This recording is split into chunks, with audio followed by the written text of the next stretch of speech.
Hello and welcome to Path to the Playoff, presented by Academy Sports and Outdoors. Academy Sports and Outdoors, for all, for less. My name is Brandon Adams.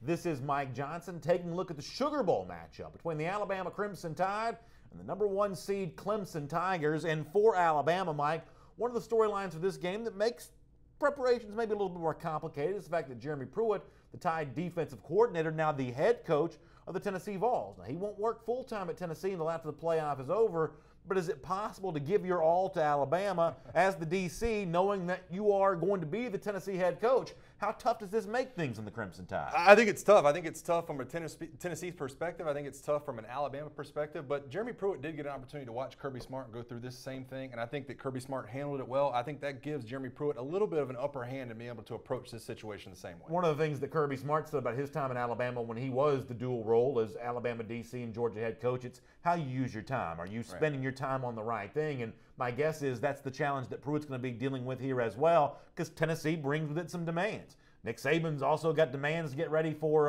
Clemson, and how he uses his time is what's going to be crucial here. Yeah, right? it's going to be tough. You almost have to split it right down the middle. I'll call recruits later. I'll call recruits after I'm done game planning. I'm sure that Jeremy Pruitt is burning up the film room, burning up time with his players right now because he wants to add another ring to that jewelry case. And one of the things that helps, and you brought this point up just a moment ago, is the competitive nature of guys like Kirby Smart, who's done this before. Jeremy Pruitt is going through this right now. He wants to be good at Tennessee, but he still wants to be good at Alabama, and that's ultimately what motivates in situations like this. It definitely does. I mean, you have a championship run right in front of you, and at some point you have to move on to Tennessee if you're Jeremy Pruitt, but right now he sees what's right in front of him, and that's Alabama's players, and that's the Sugar Bowl game. Path to the Playoffs presented by Academy Sports and Outdoors. Academy Sports and Outdoors. For all, for less. We'll see you again next time.